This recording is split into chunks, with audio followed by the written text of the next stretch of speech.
Rumah mereka dirobohkan. Hasbunallah. Di hadapan mereka, mak ayah mereka, adik-beradik mereka, anak pinak mereka. Hasbunallah. Mereka serah diri mereka kepada Allah, tuan-tuan. Kita yakin, tuan-tuan. Kita yakin Allah akan turunkan bantuan dia. Bila, bagaimana, Allah je yang tahu. Tapi kita yakin, tuan-tuan. Sebab orang Palestin sedang dizalimi.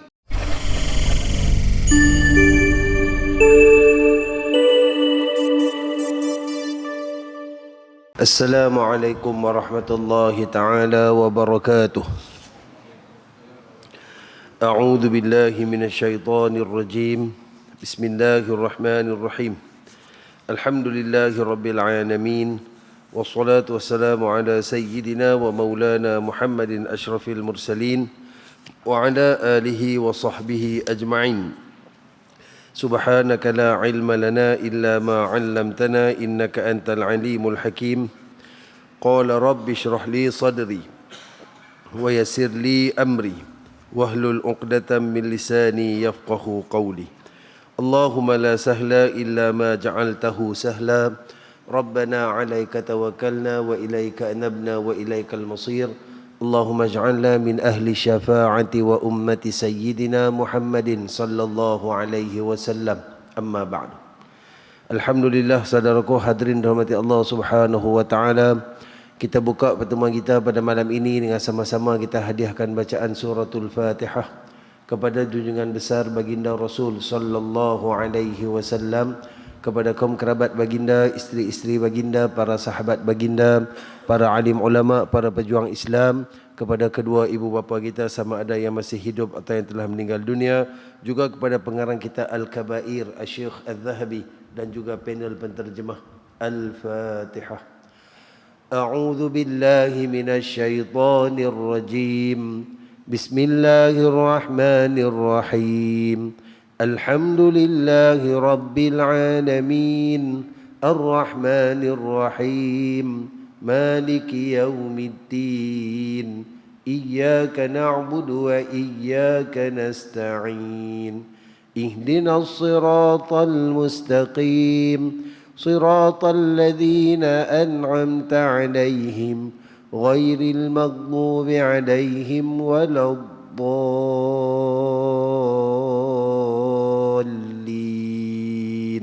Amin. Alhamdulillah, tuan-tuan puan saudara jemaah rahmati Allah Subhanahu wa taala.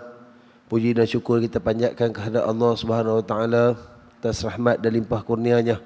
Masih lagi kita diberikan ruang dan peluang oleh Allah Subhanahu wa taala untuk terus berada di rumah-Nya.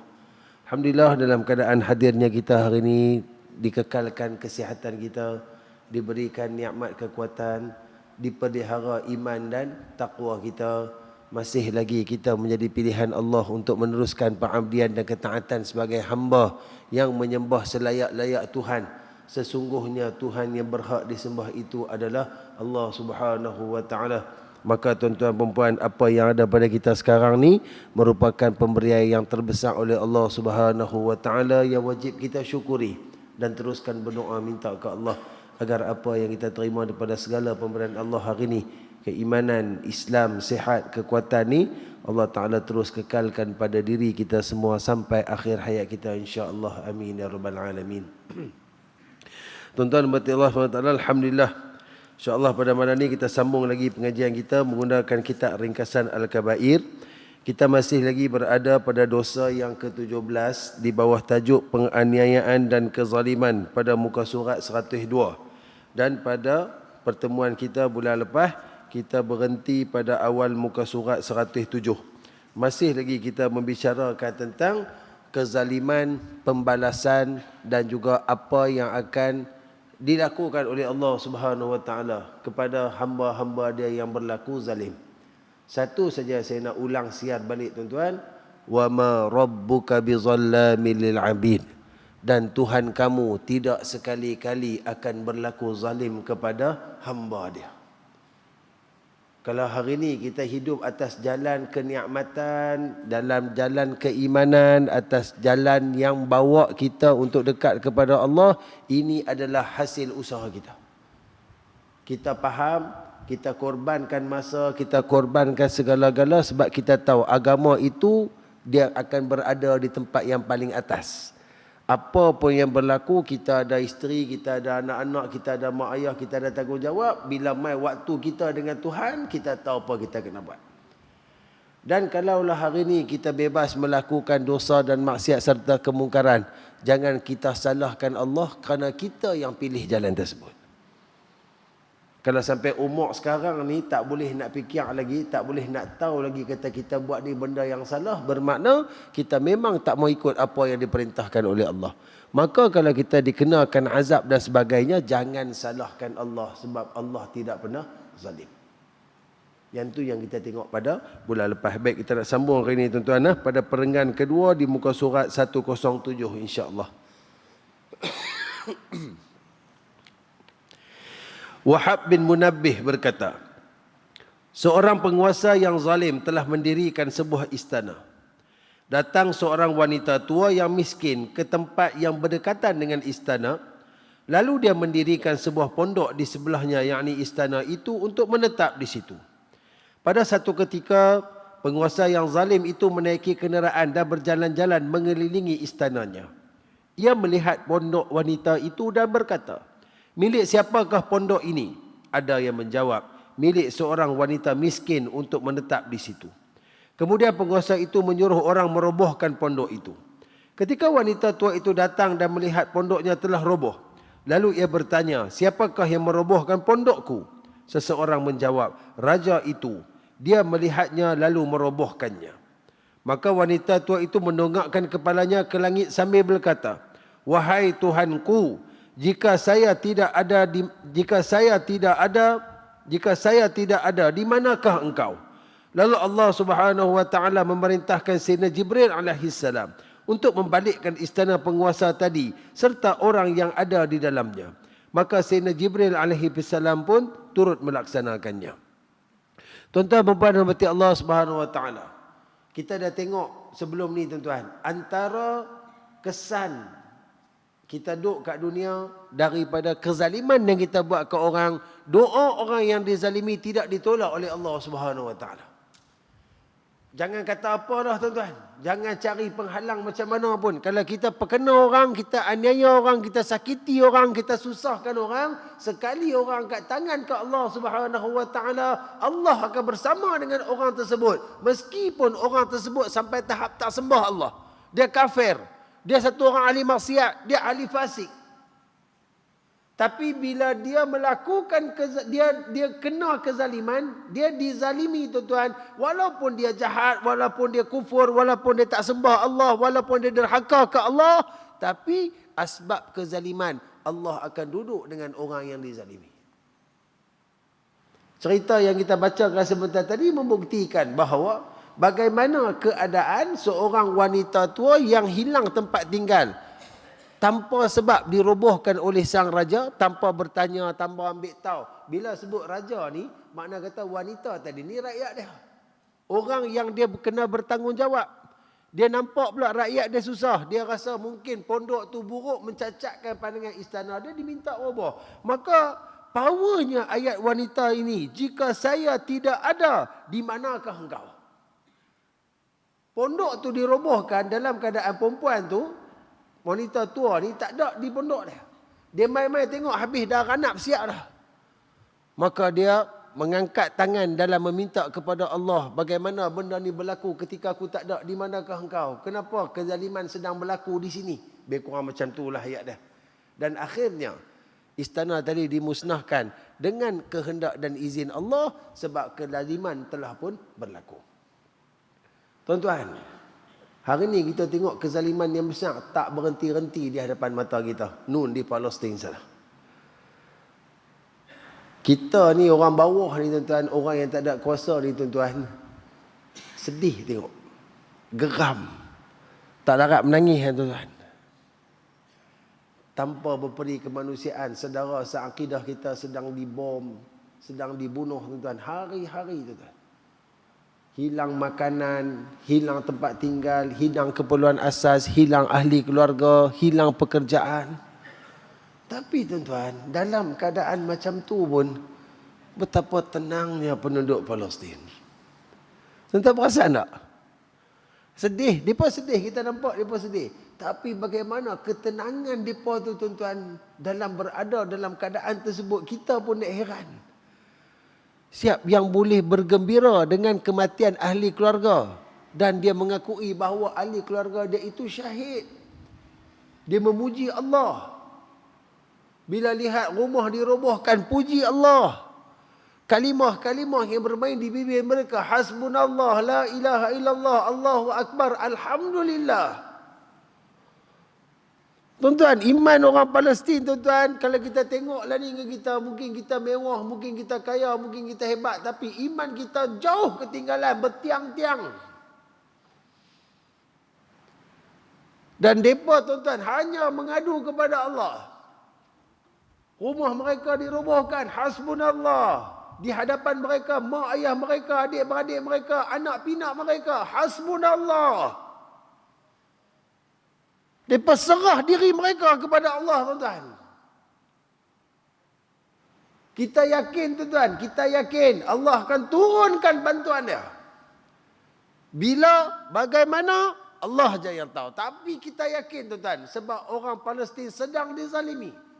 Bahkan kezaliman yang dialami oleh penduduk Palestin bukan saja didoakan oleh mereka, bahkan didoakan di seluruh alam. Dan kita nampak antara benda-benda positif, tuan-tuan, ribuan orang Islam di Amerika masuk Islam. Ribuan orang kafir di Amerika masuk Islam. Tuan-tuan boleh buka tengok live TikTok, live Instagram dan sebagainya. Mereka pun daripada asal ni, tuan-tuan, tak berapa nak sokong Palestin, tapi bila tengok terlalu kejam sangat, kerajaan mereka keluarkan bilion-bilion pergi tolong Israel. Dan mereka tengok bagaimana video orang Palestin dibandingkan dengan video Israel, tuan-tuan, yang akhirnya mereka terima Islam. Mereka pegang Quran di tangan. Ribuan Mesih duk tanya, kat mana kami nak dapatkan Quran, macam mana nak beli Quran. Mungkin musibah di Palestin, tapi sinar hidayah ke seluruh pelosok alam disebabkan betapa hebatnya iman orang Palestin. Maka tuan-tuan, ternyata kezaliman ni dia takkan boleh lari mana. Bila sekali kita menzalimi orang, orang yang zalimi itu angkat tangan minta Allah Ta'ala adili kita, tuan-tuan, maka bersiaplah untuk kita mendapat penyesalan dunia dan akhirat. Tak untung pun buat zalim ke orang, tak untung aniaya orang, tak untung langsung. Bahkan kita akan terus menerima kerugian demi kerugian. Baik. Ketika Khalid bin Barmak dan anaknya dipenjarakan, anaknya bertanya, "Wahai ayahku, bagaimanakah kita boleh sampai dibelenggu dan dipenjara, padahal sebelumnya kita hidup dalam kemuliaan?" Ayahnya menjawab, "Wahai anakku, doa orang yang dizalimi berkumandang sepanjang malam. Kita telah melupakannya, sedangkan Allah Subhanahu wa taala tidak demikian." Kita dah tengok dah bab ni lama dah, tuan-tuan. Dia mula dengan ayat Quran, dia mula dengan hadis, dia mula dengan qaul-qaul sahabat, dan sekarang ni dia ambil cerita-cerita selepas daripada tu. Apa yang berlaku kepada alim ulama umat Islam selepas pada zaman Nabi sallallahu alaihi wasallam. Satu orang yang hidup dia mewah, hidup dia berpangkat, berharta, dia dengan anak dia dipenjarakan. Maka anak dia tanya, "Pak oi, pasal apa kita sampai kena masuk jail ni? Kita ni bukan ada pengaruh ke? Kita ada kuasa, pasal apa kita masuk kat sini?" Akhirnya ayah dia mengakui, doa orang yang kita duk aniaya ni, kita duk zalim orang ni, doa mereka berkumandang. Asbab doa tu lah Allah Ta'ala hantar kita mai masuk sini. Hak tu kalau sedang, alhamdulillah sedang, dan bertaubat dan berbetul balik dan jumpa orang yang dia pernah zalim tu, dia pernah aniaya tu, minta maaf. Kalau tak sedang sampai ke mati. Kalau duk berasa kita ni betul sedia, sedangkan memang kita duk zalimi orang. Zalim ni, tuan-tuan, bukan dalam bentuk kata menyakitkan semata-mata, dalam bentuk fizikal semata-mata. Tak, tuan-tuan. Apa saja yang hak orang yang kita tak beri atau kita ambil, bukan kita ambil, tak beri pun, termasuklah daripada janji-janji yang pernah kita sebut, itu juga dikira sebagai zalim. Hari tu kita dah bang, jangan duk janji lebih kurang, terutama dengan anak. Anak buat perangai sikit, kita apa? Okey, dah, jangan nangis, jangan buat perangai. Sekali buah pergi beli aiskrim. Dia sebut tu tujuan nak bagi anak diam, nak bagi cucu senyap. Kan? Pergi Iwan bawa pergi beli aiskrim. Tak apa dah, jangan menangis. Anak tu pun diam, tak nampak lupa kali sikit. Aiskrim ke mana, apa ke mana. Kita ada satu perjanjian dengan dia. Kita jangan gunakan penipuan untuk nak menutup benda-benda yang macam tu, tuan-tuan. Kita akan disoal di hadapan Allah. Tanda orang munafik, apabila bercakap, dia bohong. Apabila janji, dia mungkiri. Macam tu kalau kita dah buat, walaupun dengan anak cucu, dua benda munafik kita dah buat.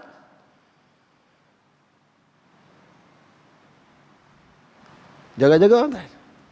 Walaupun kita anggap benda tu sebagai helah. Tak kira lah apa kita guna bahasa pun. Helah ke, apa ke, nak bagi budak ni diam ke. Tapi jangan buat dalam bentuk yang macam ni. Kalau dah sebut, laksanakan. Kalau tidak, kita zalim. Sebab budak-budak ni kita tahu, dia pun ni cepat lupa. Kan, Zai dia duduk menangis, kita pujuk-pujuk, dia pun diam, kita nak bagi lupa, kita buka TV ke apa ke, dia tak teringat dah. Kita yang merencanakan supaya dia tak ingat apa kita janji kat dia. Kita yang rancang. Tapi Allah Ta'ala tak pernah tidak. Benda tu Allah akan tunjuk balik. Nak jawab apa? Ya Allah, saya nak bagi anak cucu saya diam. Ya Allah, takkan nak cakap tu. Kalau nak bagi dia, ada cara dia. Cara lain melambak lagi. Pasal apa? Dengan cara berjanji yang tak ditunaikan. Dengan cara kita menzalimi keturunan kita sendiri. Walaupun sekecil benda tu, tuan. Dia zalim ni, dia bukan kira kecil besar. Dosa tak kira kecil besar macam arak. Minus botol dapat dosa, minus titik pun dapat dosa. Hukuman dia sama. Tak kira lah setitik ke sebotol. Sama juga dengan kecil. Oh, kalau kecil tak apa. Benda kecil-kecil ni tak apa. Mana boleh. Hak tu kadang-kadang benda yang selalu berlaku di antara kita. Yang kita tak sedar. Ianya juga satu kezaliman. Dah janji mesti tunaikan. Walaupun ketika tu anak tu dah diam, dia tak sebut apa. Kita senang, kita yang janji. Bawa dia pergi beli. Apa tuan-tuan ingat? Anak isteri kita, anak suami kita tak tuntut nanti kat kita kat akhirat. Jangan lupa fala ansaba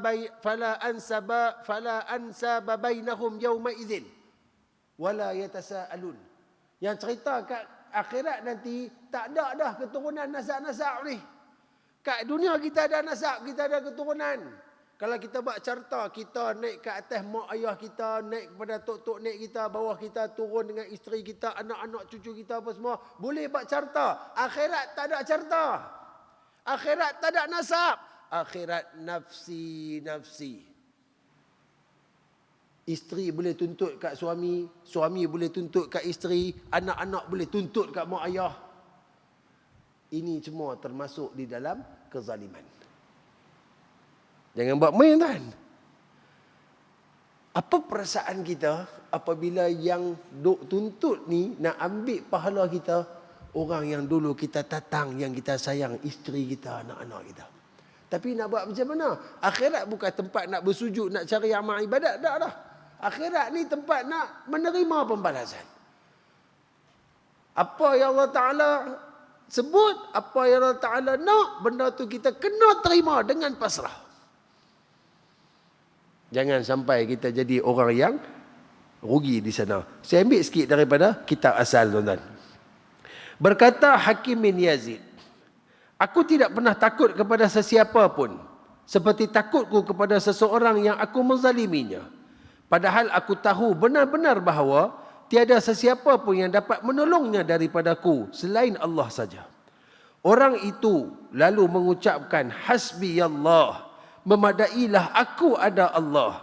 Nanti Allah akan menghuraikannya antara aku dengan engkau. Ni ulama-ulama sebut ni. Antara benda yang menakutkan diri mereka, tuan-tuan, bila mereka zalim orang. Mereka aniaya orang. Mereka melakukan kesusahan kepada orang. Sebab bila orang ni pula, dia jenis beriman, bila dia menerima kezaliman macam tu, dia sebut hasbunallah atau hasbi Allah. Dia serah kemasalahan dia itu kepada Allah.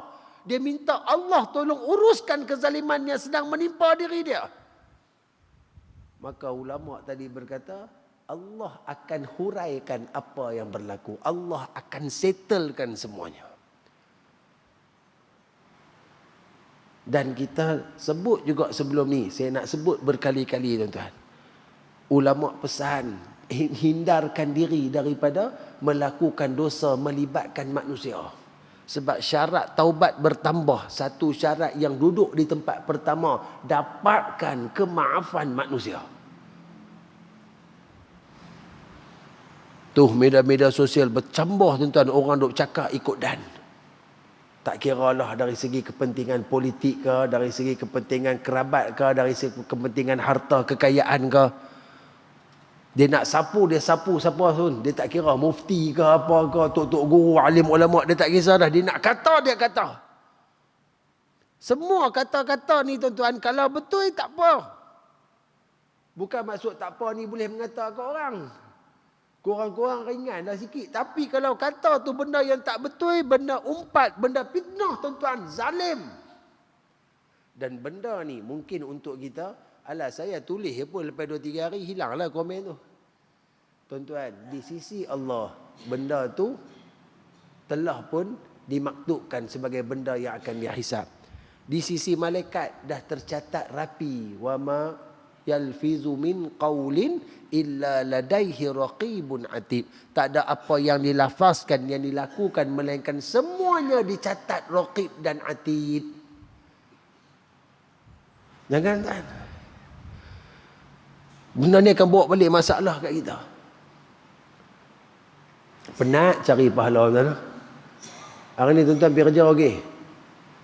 Pergi kerja, balik kerja dengan hujan-hujan apa, penat-penat lah apa, berhenti tepi jalan lah apa, pakai baju hujan, peluh-peluh basah, balik main rumah sampai maghrib awal, kelang kabut main duduk dia tuan-tuan, dapatlah Allah bagi selungguk pahala, ke akhirat selungguk ni ambil baik orang.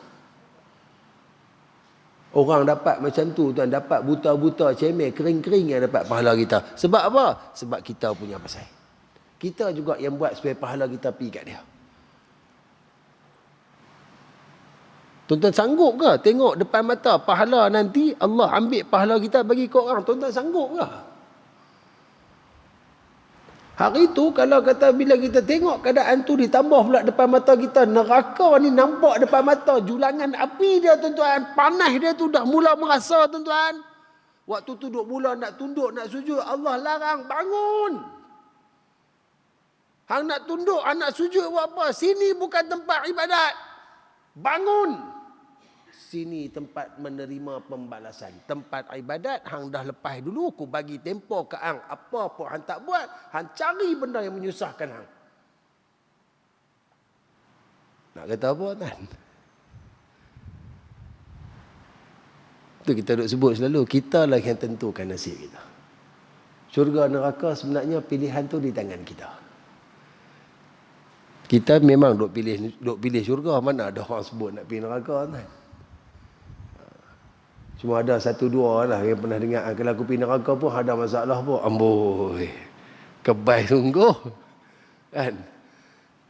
Cerita macam neraka tu dia pernah pergi Isra' tengok pula kan macam mana.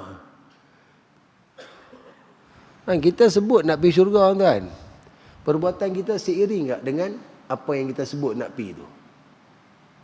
Saya sendiri pun tuan-tuan sebut nak pergi syurga, minta ke Allah syurga, tak pernah sebut pun. Bahkan bila sebut nama neraka, minta Allah lindung pada jadi api neraka. Tapi perjalanan ni kadang-kadang nampak macam tak seperti yang disebut, nampak berlawanan.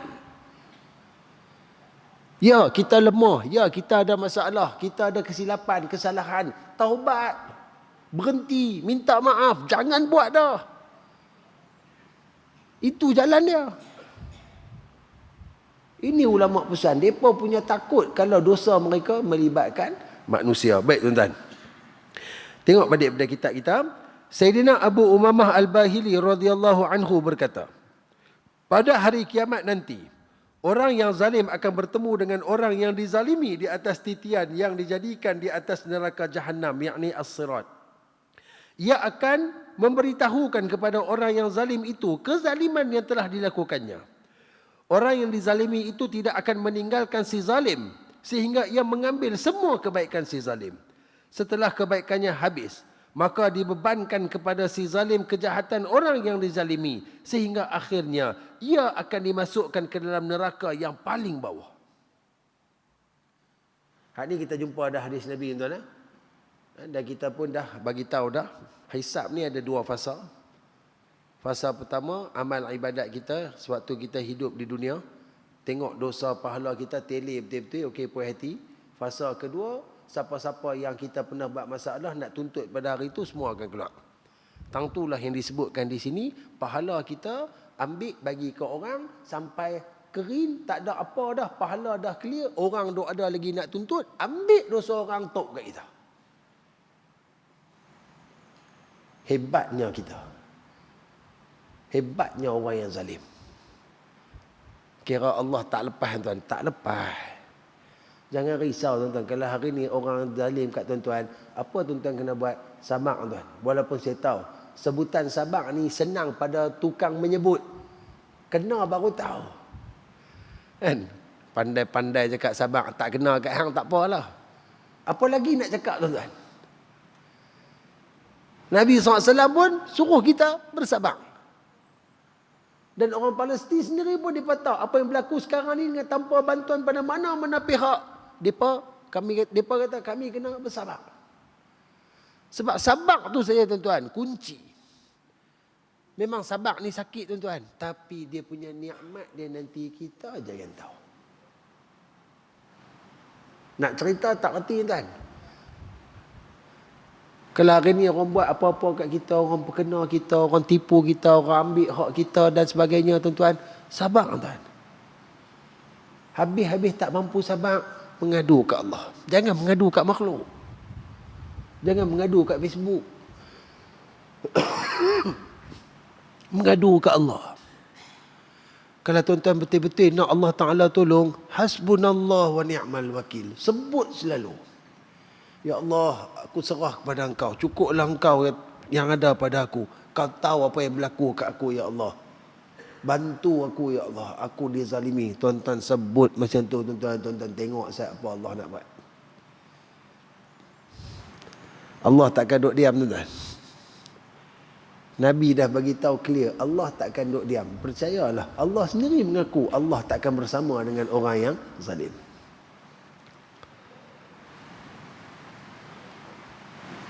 Dan moga-moga kalau kata dengan sabar nanti tuan-tuan, di akhirat Allah Ta'ala akan beri kemuliaan kepada kita. Tapi jalan yang paling terbaik sebenarnya, dia bukan sekadar sabar saja, dia sertai juga dengan memaafkan. Wa an ta'fu aqrabu littaqwa. Hak ni kira tok-tok wali punya level lah. Kalau tuan-tuan dizalimi, tuan-tuan boleh sabar, tuan-tuan boleh maaf, tuan-tuan ni kira tunggu sayap tumbuh nak terbang lah. Memang tok-tok wali lah ni. Sebab setakat ni manusia yang tak pernah membalas satu kejahatan pun, walaupun kejahatan yang dilakukan untuk sepanjang tempoh yang panjang tuan-tuan, yang saya kenal seorang saja. Nama dia Muhammad bin Abdullah sallallahu alaihi wasallam. Saya sendiri pun tak boleh gitu tuan. Kita mungkin boleh forgive, tapi sukar untuk kita forget. Bila tak boleh forget, forgive tu jadi macam hari ni macam nak maaf, esok macam nak geram balik. Kan? Macam tak jadi maaf balik, dia jadi gitu. Kalau kita kata sabar ni dah berat tuan-tuan, memaafkan tu lebih daripada sabar. Tapi orang yang boleh memaafkan kesalahan orang tanpa tuntut apa-apa tuan-tuan, dia memaafkan kerana Allah. Allahu Akbar. Mudah dia masuk syurga Allah Subhanahu Wa Taala. Tapi benda dia berat lah. Biasanya orang memaafkan ni orang yang iman yang kental. Orang yang betul-betul hidup dia faham agama. Dia pegang dengan agama sungguh-sungguh. Orang ni akan faham. Tuan-tuan pernah perasan tak satu cerita di Amerika? Satu orang yang membunuh seorang anak orang Islam. Dia ada live kan? Lepas tu pemuda ni ditangkap dan sebagainya. Kemudian family ni masuk court. Bapak dia cakap. Bapak dia kata apa? Abang yang hang buat ni bukanlah hang nak buat anak aku pun. Aku tahu syaitan yang duduk dengan hang lain buat apa semua. Last sekali bapak dia kata, aku dan keluarga aku hari ni maafkan hang. Hakim kafir, hakim pun terkedu, tak kata apa. Macam mana anak hang kena bunuh, hang boleh relax maafkan macam ni saja. Tauladan daripada ajaran Islam, telah membuka beberapa hati yang duduk dalam tu untuk bersyahadah terima agama Allah Subhanahu wa taala. Hebat tuan sebenarnya. Kita jangan pandang side negatif saja, kita ambil side positif dia. Cuma kita pastikan apa yang kita ikut dalam pengajian kita ni tuan-tuan, jangan berlaku zalim, jangan ambil hak orang, jangan aniaya orang. Hari ni kita ada tuan-tuan, tak cukup lagi ke? Cukup insya-Allah. Tak cukup minta ke Allah, tak cukup usaha keras lagi. Tawakal ke Allah, insya-Allah Allah bagi. Jangan ambil hak orang. Jangan dengan kita nak senang, orang lain susah. Oh, hak tu cari pasal. Betul-betul cari pasal. Kod dalam pekerjaan kita dan sebagainya, jangan pilih kasih tu kita sebutkan. Pilih kasih juga salah satu bentuk kezaliman. Pilih kasih dengan anak. Pergi mana pun duk usung yang sulung tu. Anak-anak lain buat tak tahu. Nak layan hak sulung. Sebab apa? Kita dah rapat dengan dia lama, kita lah apalah. Dia pula kebetulan dia bijak pandai. Hak dia tak berapa nak jadi, hak tu je nampak cerdik sikit pun. Oh, duk usung, duk puji, duk angkat hak tu lah. Sampai banding-banding, tengok abang hamba. Tengok abang hamba, sikit-sikit duk tengok kan. Tengok kau hamba. Nak arah hamba. Apa pun tak dia nak tolong. Oh, condemn dia pula tuan. Kita menzalimi anak-anak. Kita abaikan hak. Kita ada double standard dengan anak-anak. Tak apa. Kat dunia boleh buat. Kena pula kita mak pak kan. Anak-anak ni fahamlah mak pak dah itu tak boleh nak lawan. Lawan satgi neraka. Tak apa. Anak-anak sabar. Tunggu ke akhirat. Tuan-tuan ingat Allah nak lepas? Allah tak lepas tuan. Dia istilah derhaka bukan ada pada anak saja nah. Dia juga ada pada mak dan ayah. Kena ingat tu. Kita duk dengar selalu anak derhaka. Jarang kita dengar mak dan ayah derhaka. Tapi istilah tu wujud. Cuma pengadilan dia payah nak berlaku kat dunia. Pengadilan dia banyak akan berlaku di akhirat. Sebab Allah lebih tahu siapakah mak ayah yang derhaka pada anak dia. Oh, sampai tahap macam tu tuan-tuan cerita bab zalim ni. Dia terlalu besar, dia terlalu umum. Maka mintalah kepada Allah supaya Allah Ta'ala jaga perlakuan kita. Apa saja yang kita buat sepanjang hidup, kita tak melakukan kezaliman. Baik tuan-tuan. Disebutkan bahawa Kisra, Raja Parsi, melantik seorang guru untuk mengajar dan mendidik anaknya hingga si anak menjadi seorang yang terpelajar. Pada satu hari, guru itu memanggil dan tanpa sebarang kesalahan, dan tanpa sebab, guru itu memukulnya dengan sangat kuat. Anak itu berdendam dengan gurunya sehingga ia besar dan ayahnya meninggal dunia. Ia diangkat menjadi raja menggantikan ayahnya. Maka ia pun memanggil gurunya agar menghadap lalu berkata, "Apa yang menyebabkan kamu memukulku pada hari itu dengan pukulan yang kuat dan menyakitkan tanpa sebarang kesalahan dan tanpa sebab?" Guru itu menjawab, "Dengarlah wahai raja. Ketika kamu telah mencapai tahap pendidikan yang tinggi, saya sedar bahawa kamu akan diangkat menjadi raja untuk menggantikan ayah kamu. Kerana itu saya ingin agar kamu merasakan bagaimana sakitnya pukulan dan kezaliman, supaya nanti ketika kamu berkuasa, kamu tidak menzalimi seseorang pun."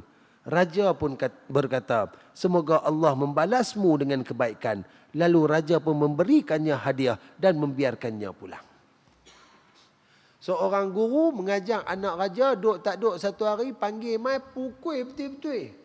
Pukul sungguh-sungguh. Anak raja ni tak buat salah apa pun. Kerja sekolah semua siap. Sekolah main awal, tak melawan, tak tidur dalam kelas. Duk tak duk kena teribai. Jadi geram. Dia pula berasa dia anak raja. Kan, aku ni anak somebody ni bukan kata anak orang biasa, anak raja. Hanti baik tu, hang tunggu hang sat. Rupanya benda tu duduk dalam hati dia sampai dia besar. Pak dia meninggal, dia ganti pak dia. Antara benda awal yang dia buat, dia panggil balik cikgu dia ni. Cikgu ingat tak dulu? Duk tak duk, cikgu panggil saya, cikgu tibai saya sungguh-sungguh. Ni saya ingat sampai lah, sakit ni duk rasa sampai lah. Saya nak tahu pasal apa duk tak duk panggil saya pukul aku tu. Sakit tahu tak? Pasal apa? Saya nak tahu hak tu ya. Tolong cerita Ustaz. Maka cikgu tu kata, "Wahai raja."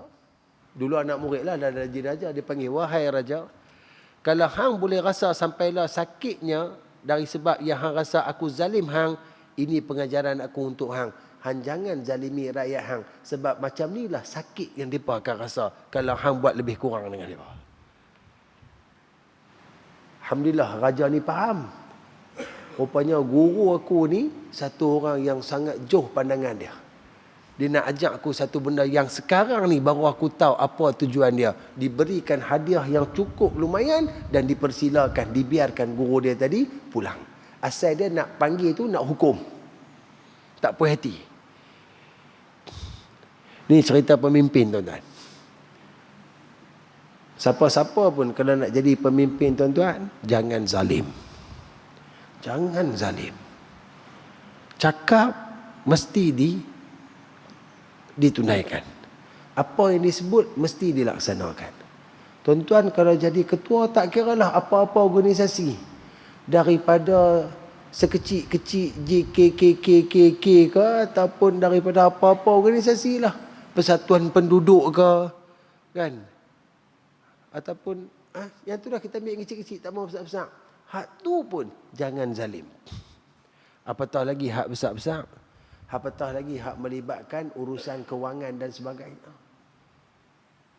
Tuan, pangkat ni sebenarnya satu benda yang berat. Berat, tuan-tuan, pangkat ni. Sebab cukup mudah kita nak melakukan kezaliman dengan pangkat. Kita ada kuasa, tuan-tuan. Oh, kuasa ni lazat, tuan-tuan. Satu orang Islam pernah sebut dalam parlimen, lazatnya kuasa ni. Sungguh, tuan-tuan, dia lazat tang mana, dia boleh buat apa saja dia nak buat, dia bebas. Power dah kat tangan dia. Tapi dia lupa, kuasa yang dia dapat tu, dia dapat daripada yang maha berkuasa. Yang maha berkuasa perhati, ya, hang baru dapat besar ni, hang belagak serupa hang ni Tuhan lah. Hang tunggu hang Ustaz. Umat Nabi SAW, keistimewaan ni tuan-tuan jangan lupa, tuan-tuan. Antara keistimewaan umat Nabi SAW, apabila kita melakukan kesalahan berat, tuan-tuan, Allah Ta'ala tak balas kita lala tu. Umat-umat terdahulu, tuan-tuan tengok. Kaum Lut, kaum Ad, kaum Madian. Mereka buat salah. Kesalahan yang mereka buat dulu ni, tadi kita dah buat tak, tuan-tuan? Kaum Lut dengan gay dia. Sekarang berlambak, tuan-tuan. Berlambak lagi. Kan? Kaum yang duk berzina dulu. Ada tak? Sekarang zina, tuan. Allah. Punya teruk zina sekarang.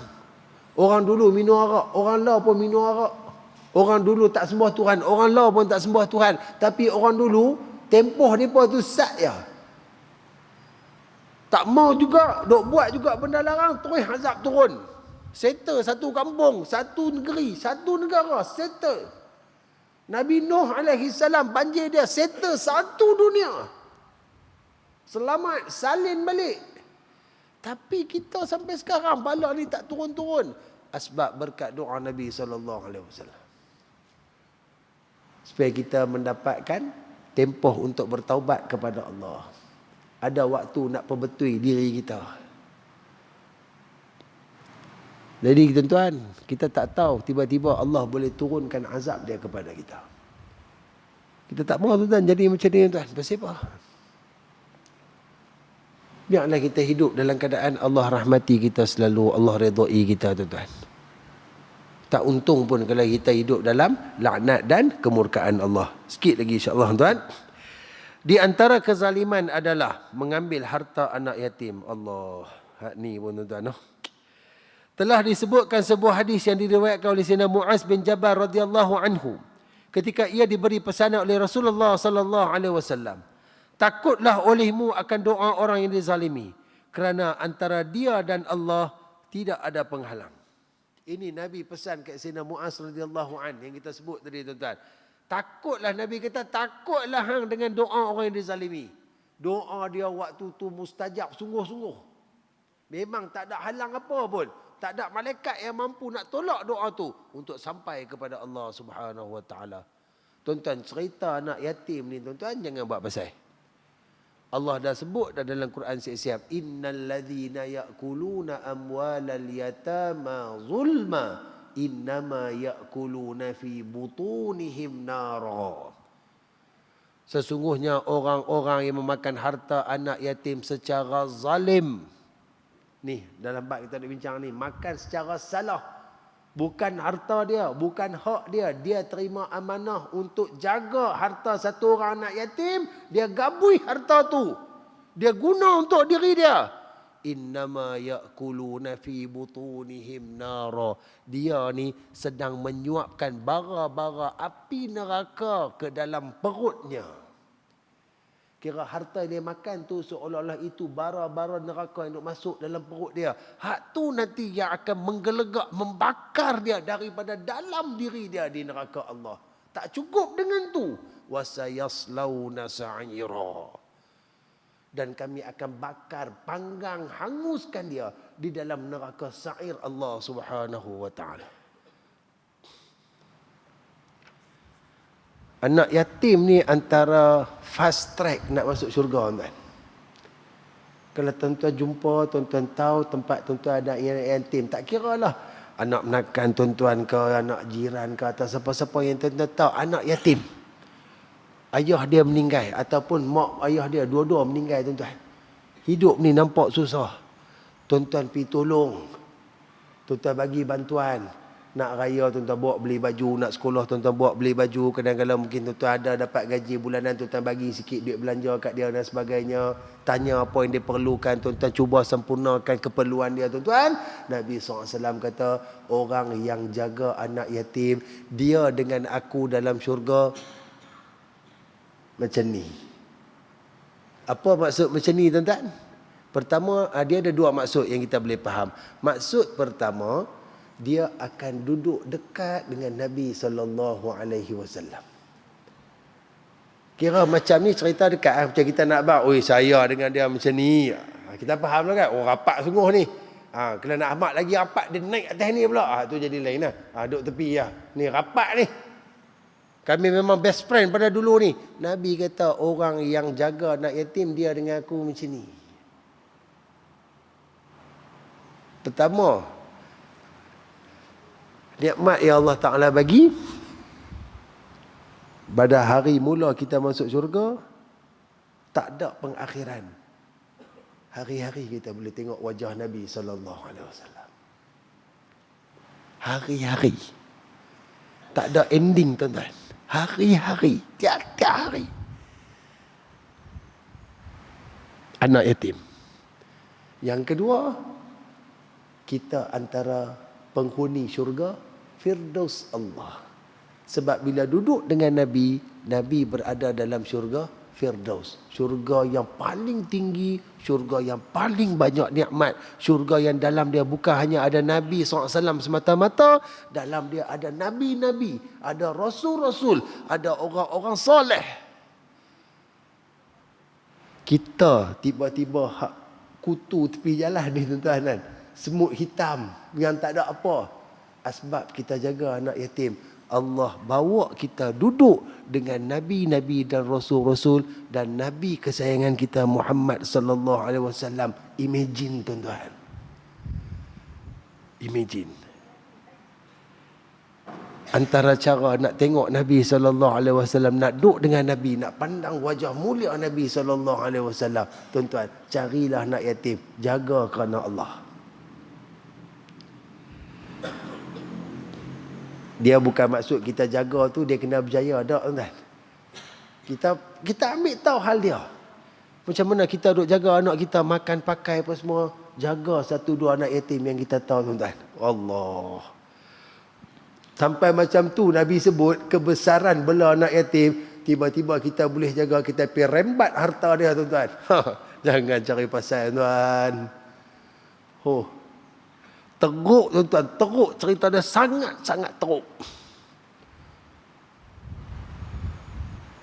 Takut-takut, yang lebih ditakutkan, tuan-tuan, yang lebih teruk, tuan-tuan, pada dia, disebabkan kita makan harta anak yatim itu, maka kita tidak ada tempat dalam syurga Allah Subhanahu wa ta'ala. Tadi kita duk kata kalau jaga, duduk dalam syurga selamanya, kita khianat, kita zalim, kita duduk dalam neraka, tak keluar-keluar selama-lamanya. Dibakar, dipukul, disakiti, diseksa, hancur, lebok, habis, terburai semua tuan-tuan. Jadi elok balik. Diseksa balik, hancur, lebok, terburai.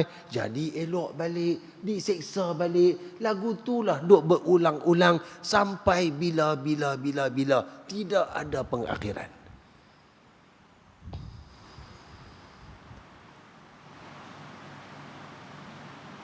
Allahu Akbar.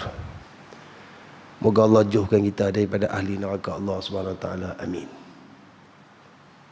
Maka tuan-tuan dan puan dirahmati Allah. Jadi kita tengok tuan-tuan. Tak ada sebab dah lagi untuk kita nak buat zalim tuan-tuan. Tak ada tujuan dah. Saya nak pesan sekali lagi kat saya dan tuan-tuan. Kalau kita ada orang yang pernah kita zalim tuan-tuan. Orang tu masih hidup. Pergi jumpa segera minta ampun, minta maaf, minta alai. Minta dia lupakan semua. Dia halalkan segala-galanya kepada kita.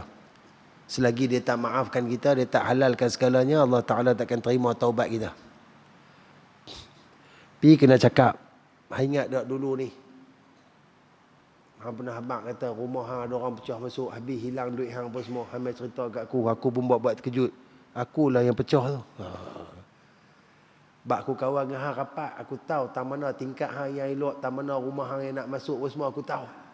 Aku yang buat. Walaupun waktu hang cerita kat aku tu, aku tak tahu aku nak mengaku ke tak, tapi lah ni aku dah menyesal dah, aku nak mengaku kat hang.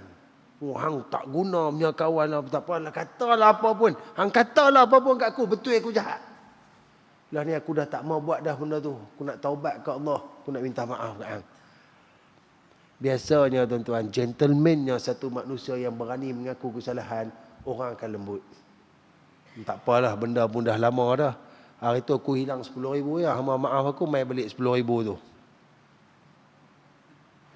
Kena bagi ya tuan? Bagi ya. Sebab maaf tu nak elakkan kita daripada dijilat neraka Allah. Kena pula kita balas barang dia, pada bagi balik. Oh dah halal macam tu. Mujuk dia minta tu. Kena-kena. Oh hang mengaku lah ni. Aku rakam ni. Saat aku buat pergi balai polis. Pudak. Jadi panjang cerita pula. Tuan-tuan, kalau perlu sampai tahap macam tu, pilah tuan-tuan. Jumpa, mengaku. Ni dia jumpa kan. Kita pernah pecah husuk pun. Ni Ahmad, ni apa-apa salah silap kosong-kosong. Semua-semua zahir batin dunia akhirat. Oh tak ada. Dia pergi cerita kosong-kosong. Kawan tu apa? Dia ni duk tak duk main kosong-kosong lah apa lah. Bukan raya pun. Dia pun tak tahulah apa punca kan. Kena cerita apa yang kita buat. Takut lah nak cerita. Sehari dia marah saya. Waktu hang buat kat dia, hang tak fikir dia punya susah. Hang tak fikir dia punya sedih. Lah hang takut pula dia marah. Padahal kalau dia marah pun. Kalau orang buat kat kita tu, kita nak duduk gelak. Nak angkat julang, dubuh atas kepala. Kita pun marah. Macam itulah tuan-tuan. Minta maaf banyak-banyak. Jangan ambil tahu benda yang tak berkeperluan dengan kita tuan-tuan. Orang duk komen politik ke, orang duk komen apa ke tuan. Jangan komen. Walaupun tuan-tuan ada pegangan politik sendiri, taksub terang mana tuan-tuan pun, jangan komen. Tambah-tambah melibatkan penghinaan kepada parti lawan. Jangan. Tuan-tuan komen saja.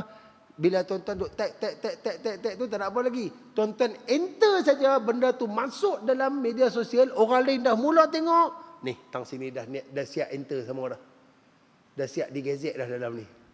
Tunggu hari yang nak bicarakan. Sekian-sekian hari, pada hari sekian, tarikh sekian, waktu sekian, tempat sekian, kamu telah mengeluarkan komen yang sekian-sekian. Yang mana komen ini adalah satu benda berbentuk ribah, berbentuk fitnah.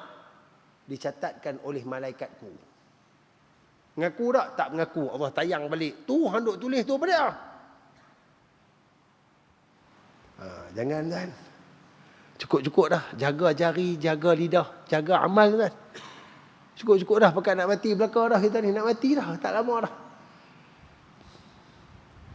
Moga Allah Ta'ala jauhkan kita daripada perkara-perkara yang sedemikian insya-Allah. Tuan-tuan dan puan dirahmati Allah.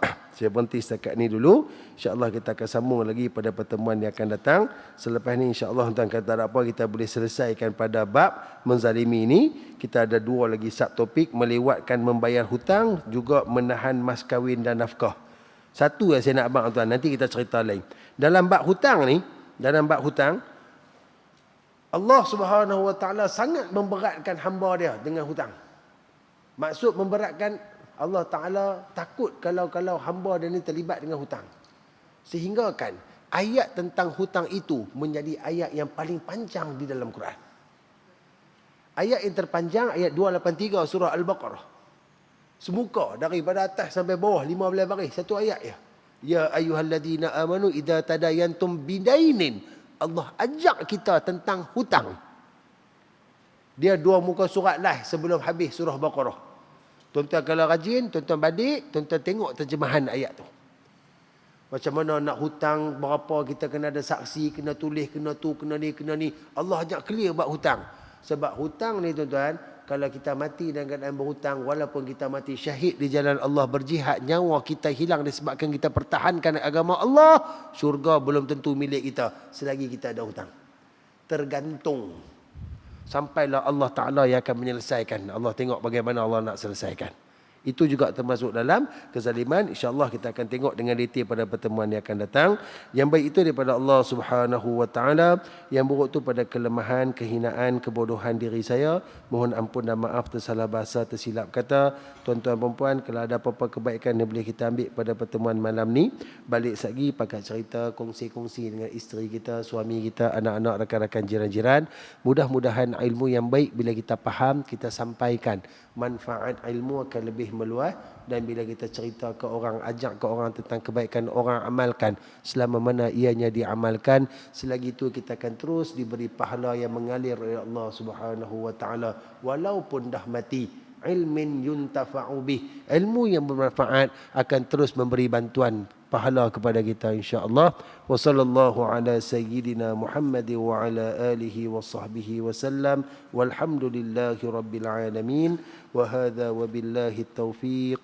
Wassalamu alaikum warahmatullahi taala wabarakatuh. A'udzu billahi minasy syaithanir rajim. Bismillahirrahmanirrahim. Alhamdulillahi rabbil alamin. Wassalatu wassalamu ala sayyidina wa maulana Muhammadin asyrafil mursalin wa ala alihi wa sahbihi ajma'in. Allahumma ighfir lana dhunubana wa liwalidayna warhamhuma kama rabbayana shighara. Allahumma akhrijna an zulumatil wahm wa akrimna binuril fahm waftah alaina bima'rifatil ilm wa hassin akhlaqana bil hilm وسهل لنا أبواب الفضل وانشر علينا من خزائن رحمتك يا أرحم الراحمين. اللهم انصر الإسلام والمسلمين والمجاهدين والمستضعفين في فلسطين وفي غزة وفي كل بلاد المسلمين وفي كل مكان وفي كل زمان يا أرحم الراحمين. وصل الله على نبينا المصطفى محمد صلى الله عليه وسلم وعلى آله وصحبه أجمعين. والحمد لله رب العالمين. تقبل الله منكم.